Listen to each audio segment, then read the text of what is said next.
done was to promote a program where the students interview the local fishermen to understand this seagrass significance. And they say that students improve their writing and speaking skills, as well as improve their academic scores, and also improve their understanding on the local community. Interesting part was there is a kind of evidence that there is now the increase in the fish stock as we have improved the seagrass coverage.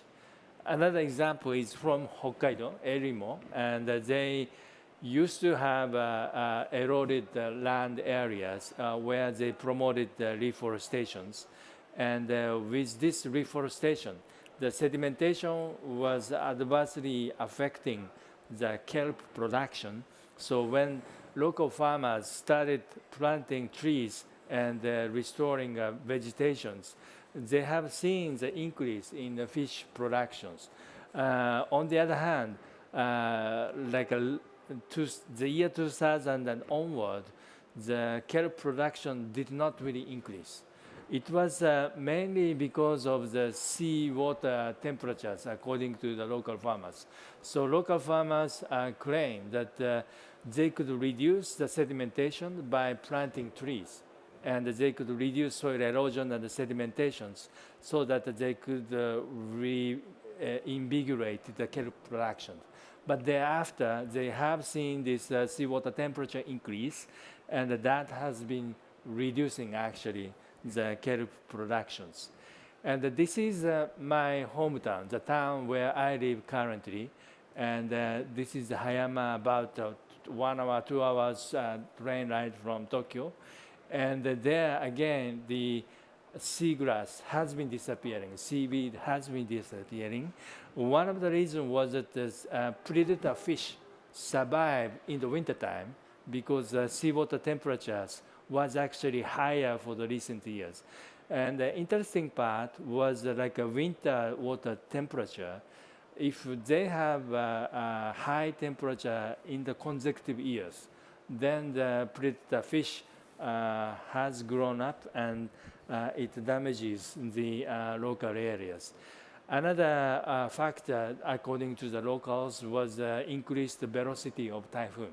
So this strong waves just washed off the seabed, and that undermines the ground for the seagrass as well.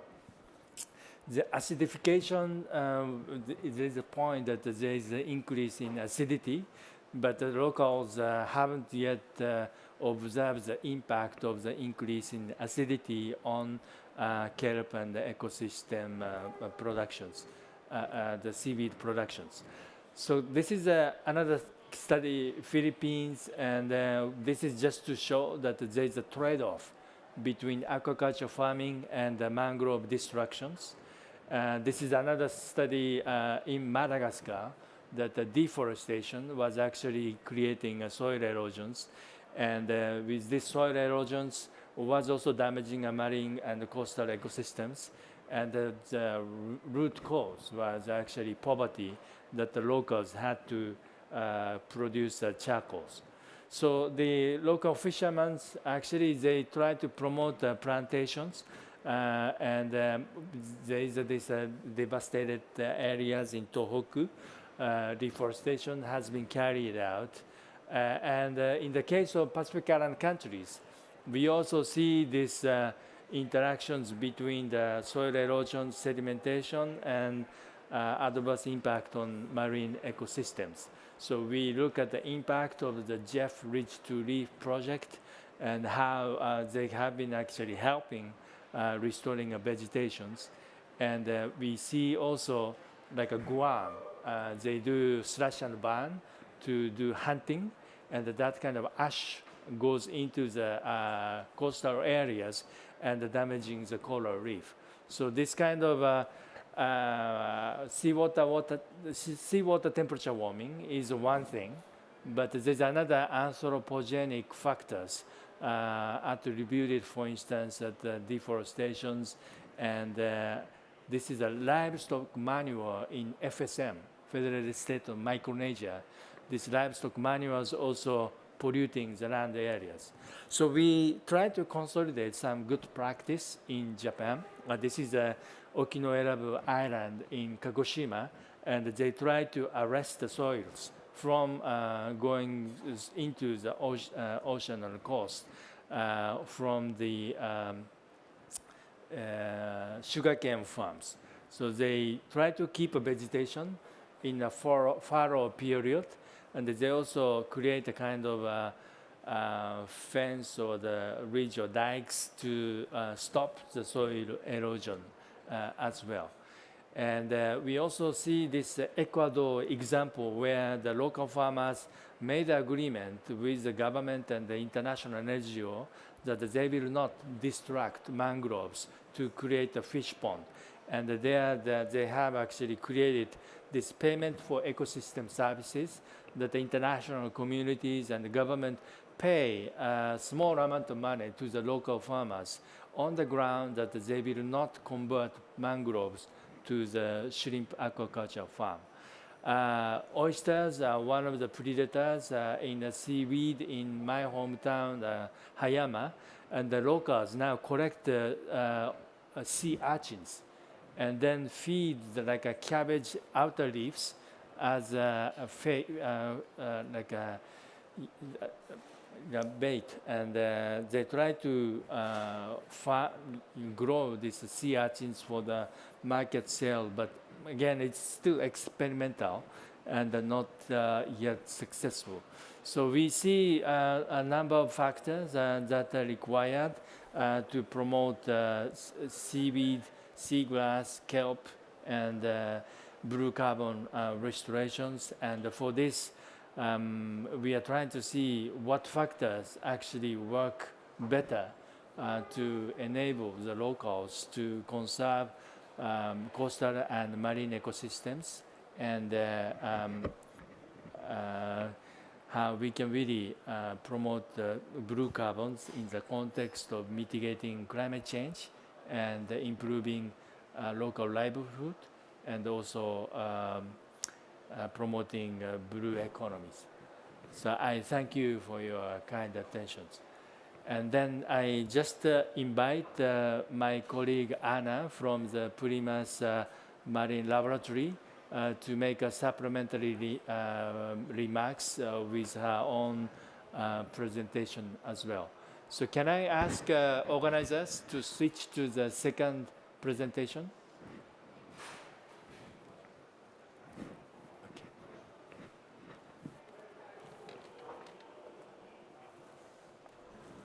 I just move forward like that. Yeah, so this is Thank to you. change the slide. Thank you. Thank you. Thank you very much, ladies and gentlemen, for joining us today. I'm delighted to be here with Dr. Masanori Kobayashi, and thank you very much to the Ocean Policy Research Institute and to the Palau delegation for having me here to provide some remarks about the implications of climate change. I will focus specifically on seaweed blue carbon.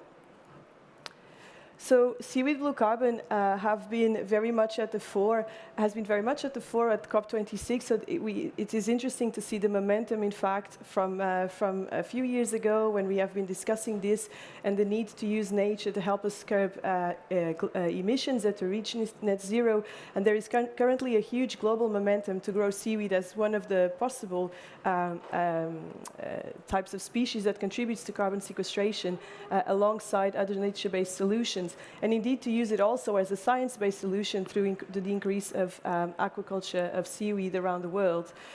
Seaweed are distributed across almost a third of global coastlines, so they're much more widely distributed than the habitats that we tend to associate with blue carbon, such as seagrass, mangrove, and salt marsh.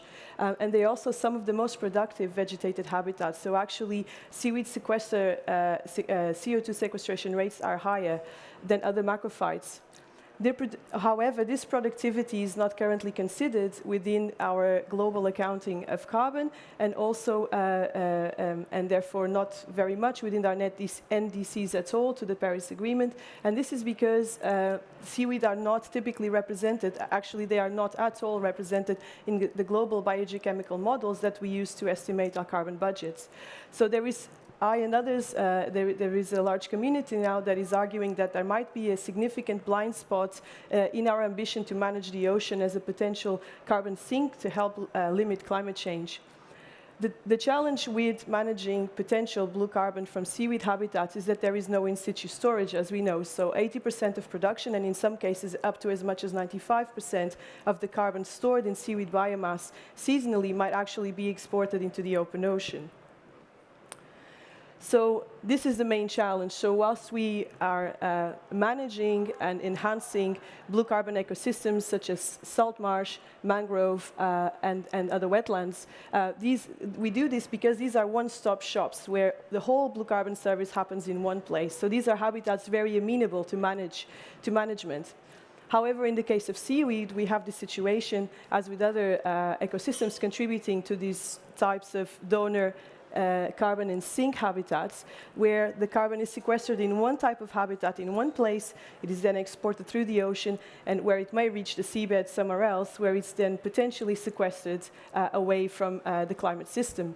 So these types of connected blue carbon systems, though donor and source and sink habitats, are more difficult to manage, and they present a potentially important challenge, but a potentially worthwhile challenge to undertake if we really want to use nature as one of our tools in our arsenal to really limit climate change.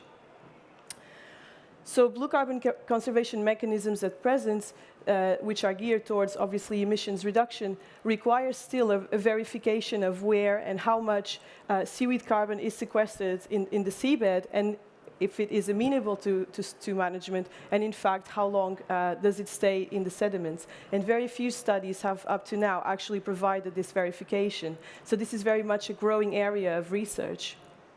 So for instance, a few years ago, we published the first demonstration of seaweed carbon sequestration in the seabed in the wild. And to do that, we used 3 lines of evidence. So we used environmental DNA, which is becoming a very well-established biotracing technique. We used stable isotopes and seabed carbon sequestration process measurements. So we actually measured carbon sequestration processes on the seabed to demonstrate that this is actually taking place in the wild. So whilst we've been arguing that seaweed potentially make quite a big contribution to carbon stores in the seabed, so in the ocean contribution to climate regulation, we've been making that argument for about 100 years. We still haven't had that verification. So then we quantified also the size of the sediments, particulate organic carbon store that was associated to seaweeds. So although the potential for contribution of seaweeds to these to long-term storage and management may be large, we still need more data to provide this verification if we are to think of this as an actual tool that we include in the NDC mechanisms and indeed the carbon accounting. So a major challenge to this is also obviously climate change. So these strategies are unlikely to be successful if we don't consider the sensitivity of these habitats to climate change themselves. So for instance, recent work has demonstrated that ocean warming deeply affects seaweed populations, as Dr. Kobayashi also showed it from examples around the world, and that this can cause indeed local scaled extinctions. Now this is a strong warning to the expansion, this somehow fast expansion of seaweed aquaculture, in that we have to have in mind that these species are actually themselves quite sensitive to heat wave patterns. We know this from examples around the world, but also to long-term warming and other processes. So there is an ongoing redistribution of seaweed species around the world, and the sustainability of these populations that may serve as the first stage of the natural seaweed blue carbon service are deeply sensitive to these long change and extreme patterns. The seabed processes that lead to the harnessing of that carbon on the seabed are themselves also sensitive to climate change.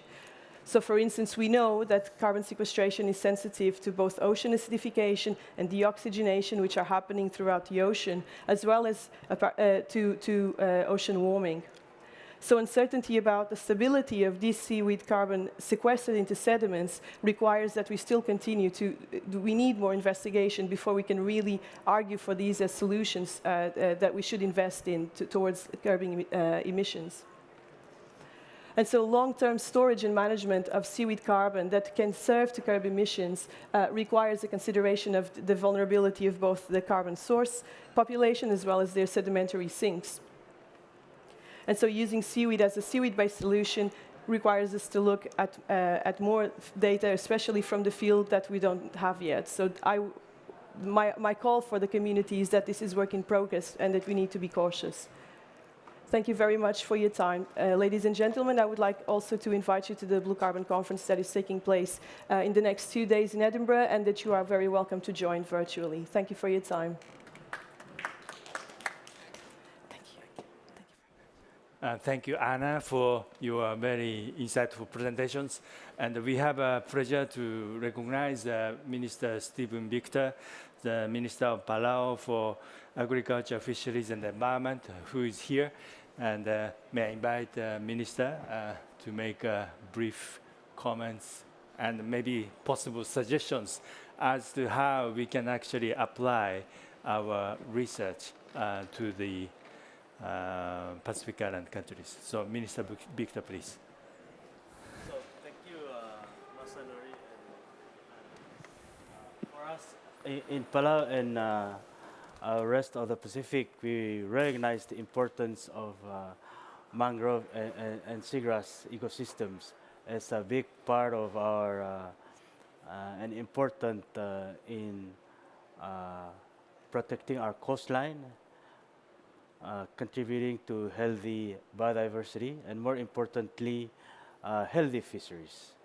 These are important aspects of building our community resilience, because fisheries is an important part of food security for many Pacific Island nations. So as we experiencing climate change today, we've been experiencing some locally based induced impact of sedimentation on these ecosystems through coastline development. As we understand, as sea level continue to rise, this ecosystem, both mangrove and seagrass, need to migrate backward, and in many places where coastal development has happened, that will limit the ability of these ecosystems to migrate backward and will essentially shrink. So, in order for ensuring our continued effort to increase resilience, there are a lot of work that needs to be done through potentially moving back this development to allow for more setbacks for mangroves to recede backward as sea level will continue to rise, similarly for seagrass ecosystems. So it is quite imperative that under UNFCCC we continue to push for oceans and climate nexus to be included in the framework, particularly so that this blue carbon can be part of the solutions on climate change, could be part of carbon market mechanism. This will potentially have incentives for more protection of mangrove and seagrass, not only for their ecological value, but for their value in mitigating climate change. Many Pacific islands are small islands, and therefore our consideration under REDD+ is almost negligible because our forests are quite small. But we do have huge swath of seagrass and large areas of mangroves that can contribute to this concept of carbon market, and that to me is an added incentives, potentially providing additional source of financing to help with community and climate adaptation in many Pacific islands. As we've heard in the last few days that many of us in the Pacific and small island developing state came to Glasgow to continue to push for global effort to keep 1.5 degrees within reach. What we're hearing is that might not be the case, that we may reach 1.8. To some, they say it's better than 2 degrees, but to many of us, not keeping 1.5 degrees within reach is a matter of survival. So it's quite disheartening to hear that we may live up not being having reached that high ambition for us to be able to survive as a small island, particularly low lying islands. And so we continue to push for that and particularly continue to ensure that the ocean climate nexus is included in the UNFCCC process. So I hope this type of research can continue to bring to light and to the discussion on the importance of the ocean in regulating climate through its ability to sequester carbon dioxide. Thank you, Masanori, for the opportunity. Thank you. Thank you, Minister Stephen Victor, for your very encouraging comment. And I have a colleague now in Palau, my colleague of OPRI, Atsushi Watanabe, sitting in Palau, and he's working on blue carbon and also managing international network. So may I invite Atsushi maybe make a brief comments on the way forward to promote our research on blue carbon? Atsushi, please. Masanori, thank you very much. Can you hear me? Can you hear me? Okay, so I'm Atsushi Watanabe of the Ocean Policy Research Institute of the Sasakawa Peace Foundation. And as Masanori mentioned in his presentation, we are observing seaweed bed deterioration in Japan due to increasing seawater temperature, herbivorous fish and sea urchin, and other anthropogenic stressors. So in order to hold this decreasing trend and enhance the blue carbon capacity of these ecosystems, we need to conserve and restore the seaweed beds. So we have established an organization called Japan Blue Economy Association, or JBE in short, last year. And JBE strives to promote building a social and economic system that promotes the conservation, restoration, and the creation of blue carbon ecosystems, supported by sound science and cutting-edge technologies. So this year, in cooperation with the government of Japan, we were able to conduct Japan's first demonstration experiment of blue carbon credit called J-Blue Credit, which certifies and trades carbon credit for seaweed beds, as well as seagrass bed. So the result of the conservation activities by NPOs, citizens groups, and fishers are traded as credits, and the companies that buy them can offset the CO2 emissions. So this year, we are working to increase the number and the types of demonstrations and to create guidelines to make this system better and more user-friendly. So the blue carbon is called a non-regret option that we should promote until 2030. So we need the action. So we want to promote this activity in JBE in Japan and also in collaboration with other overseas countries. I thank you for your attention. Okay, thank you, Atsushi, for your remarks. I recognize our colleague from Charlene, Gwen, and also our partner of SPREP, Teilua. I'd like to invite them to make a brief comment on this. Thank you.